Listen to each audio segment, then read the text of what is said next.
Hello दोस्तों, welcome to अवधूत भाई पूर्णिमा channel.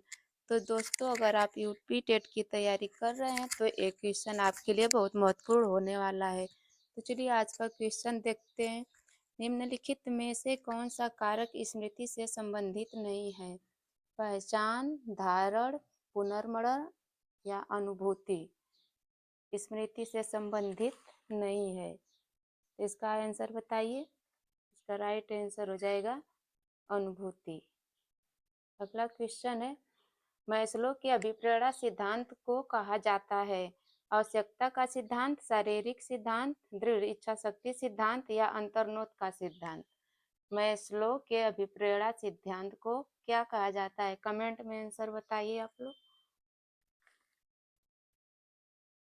इसका राइट आंसर हो जाएगा आवश्यकता का सिद्धांत।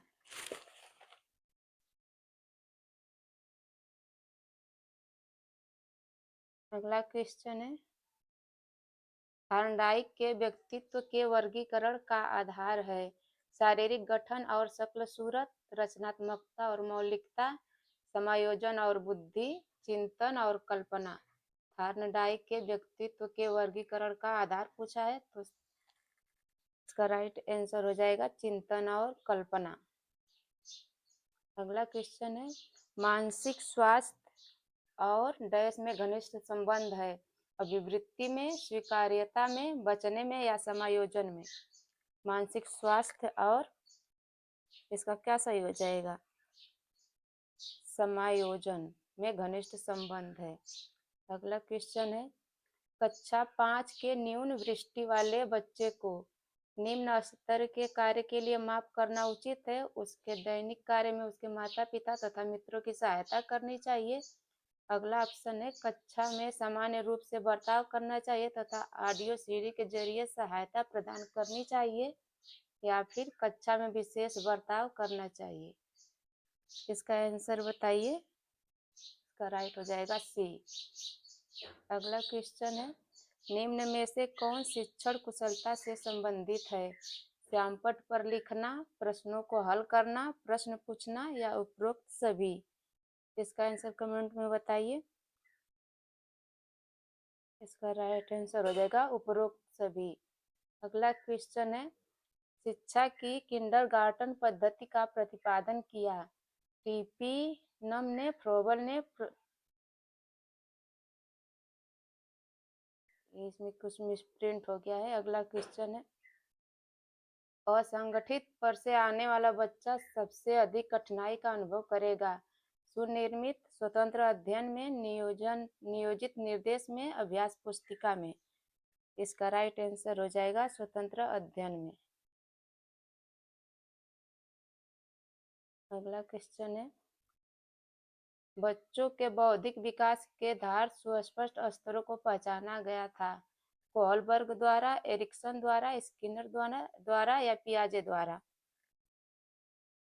इसका राइट आंसर हो जाएगा डी, पियाजे द्वारा। अगला क्वेश्चन है, एक शिक्षक विद्यार्थियों में सामाजिक मूल्यों को विकसित कर सकता है? महान व्यक्तियों के बारे में बोलकर, अनुशासन की अनुभूति को विकसित कर, आदर्श रूप में बर्ताव कर या उन्हें अच्छी कहानियां सुनाकर? का आंसर बताइए। राइट आंसर हो जाएगा सी, आदर्श रूप में बर्ताव कर।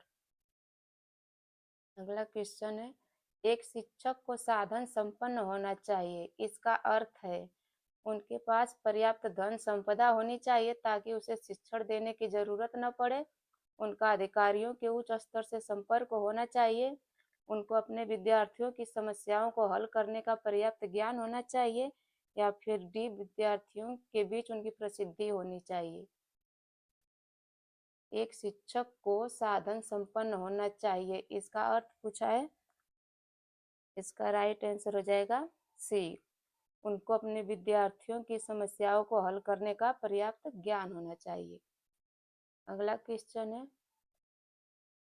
जब एक विद्यार्थी असफल होता है तो समझा जाता है कि ऑप्शन एक है पद्धति असफल है, शिक्षक असफल है, पाठ्य पुस्तकें असफल है या वैयक्तिक असफलता है? तो बताइए। इसका राइट आंसर हो जाएगा यह एक वैयक्तिक असफलता है। जब एक विद्यार्थी असफल होता है तो यह एक व्यक्तिगत उसकी असफलता है। अगला क्वेश्चन है, मानवीय मूल्यों जो प्रकृति में सार्वत्रिक है के विकास का अर्थ है मतारोपण, अंगीकरण, अनुकरण या अभिव्यक्ति। इसका आंसर कमेंट में बताइए। तो हो जाएगा बी। अगला क्वेश्चन है, यदि कोई विद्यार्थी आपका सम्मान नहीं करता है तो आप उसकी उपेक्षा करेंगे, परीक्षा में कम अंक देंगे, उसके अभिभावकों से बात करेंगे या उसे डांटेंगे। इसका राइट आंसर हो जाएगा उसके अभिभावकों से बात करेंगे। अगला क्वेश्चन है, यदि एक विद्यार्थी कक्षा में भाग लेने से संकोच करता है तो आप उससे प्रश्न नहीं पूछेंगे। जिन प्रश्नों के उत्तर वह दे सकता है केवल उन्हीं प्रश्नों को पूछेंगे। उन प्रश्नों को नहीं पूछेंगे जिसके उत्तर उसके सामर्थ्य से बाहर है, जिसके कारण वह कक्षा में उपहास का पात्र बन सकता है। उससे केवल तब प्रश्न पूछेंगे जब उसके उत्तर देने के लिए उत्साहित हो। यदि एक विद्यार्थी कक्षा में भाग लेने से संकोच करता है तो आप क्या करेंगे। इसका राइट आंसर हो जाएगा सी। उन प्रश्नों को नहीं पूछेंगे जिसके उत्तर उसके सामर्थ्य से बाहर है, जिसके कारण वह कक्षा में उपहास का पात्र बन सकता है। अगला क्वेश्चन है, शिक्षक का बर्ताव होना चाहिए प्रशासनात्मक, आदर्शवादी, शिक्षाप्रद या निर्देशात्मक। शिक्षक का बर्ताव कैसा होना चाहिए। इसका राइट आंसर सी, शिक्षाप्रद। चलिए आज का 31 क्वेश्चन कल वाला में